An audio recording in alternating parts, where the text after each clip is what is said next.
I did with Fred Bear.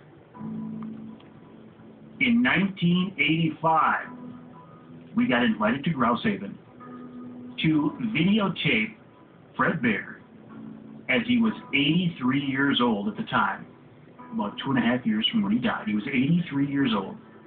And the folks at Bear Archery wanted us to get some documentation of Fred's stories, of his life. And we did that. And when we were done with their stuff, we took him aside and we shot an interview for us.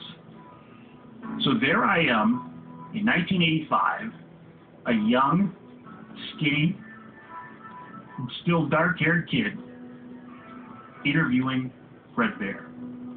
And even to this day, it's hard for me to call him Fred Bear. I mean, I was in such awe. I almost feel like even now I should say Mr. Bear, because he was an archery pioneer, as we all know.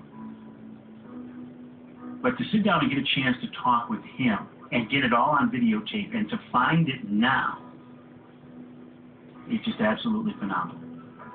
The first thing I ask him is, are you the world's greatest bow hunter? Well, it's really not true. The world's greatest bow hunter is a fellow named Ed Silverback, who lives in Alaska. Well, why aren't you the world's greatest bow hunter? Well, he's a better shot than I am. He's a better hunter.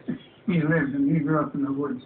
Yeah, I was, I always went hunting, but I didn't spend all my time in the woods. Yeah. You've done all right, though. Well, I've done real well. Yeah, I guess I've gotten a lot more publicity than Ed has. He's a good friend of mine, and he doesn't want publicity because that's none of his business. So I came back and said, yeah, but Fred, you have 5 world records. You've traveled the world bow hunting.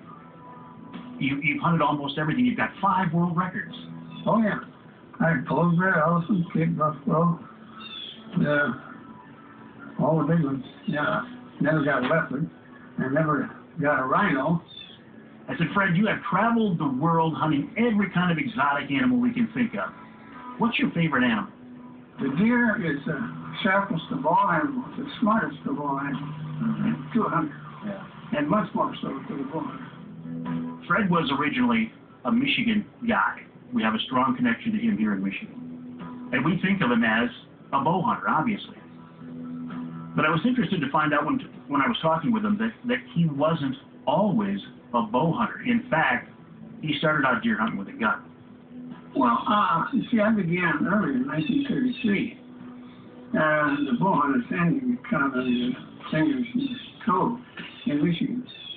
And, but I grew up with a gun hunter. My dad was a hunter. And I shot a deer in 1933 up in the Upper Peninsula. It just 285 pounds, biggest deer ever shot. And it was so easy. The opening morning, I walked up with the draw, and there he was looking at me, and I looked at him, and I shot him, and went down. And that's when the work began. Yeah. So I thought this would be a little bit better in this good sporting way.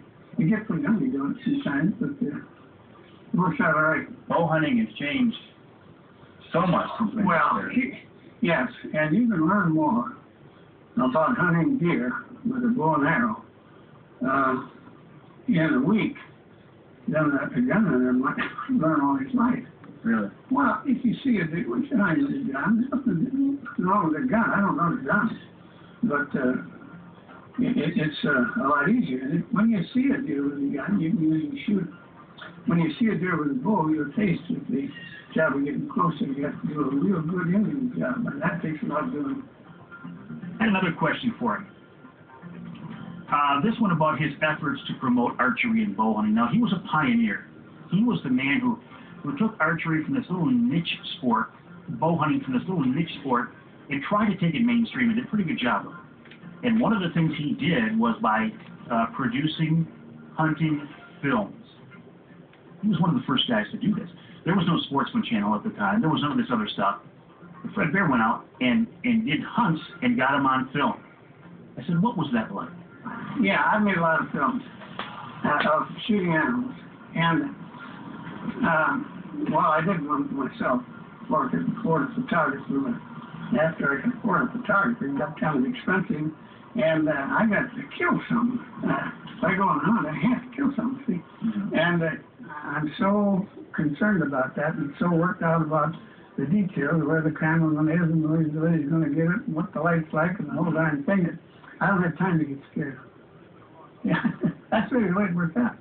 Bear Archery ended up being, at the time, the biggest archery company in the world. I was curious, how did it all get started?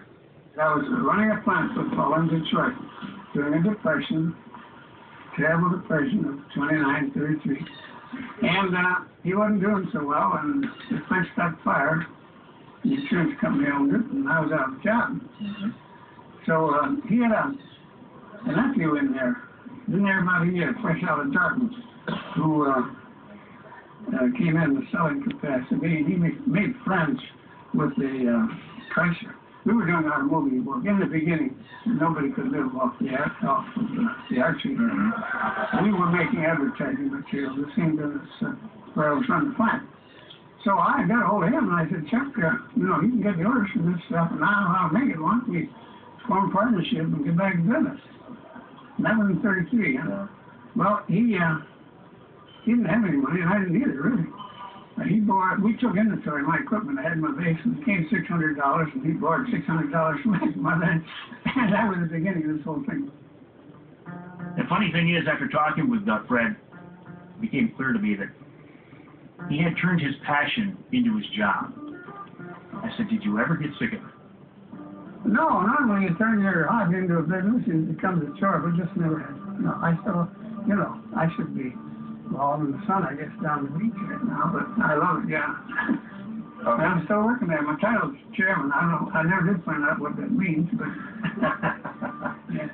But of all the interviews I've done, the hundreds of interviews over the years, I can honestly say that one interview with Fred Bear at Grouse Haven in Michigan in 1985 probably had the biggest impact on me of any interview I've ever done. Maybe it was because, again, I was a young kid in awe. Maybe it's because his passion also became my passion. Maybe it's because he was such a kind man, such a soft-spoken man, such a seemingly gentle man, and yet he was able to almost single-handedly form what we have today in modern-day archery. And when I look back at that old videotape, I have to smile. Closed captioning of Mike Avery's Outdoor Magazine is brought to you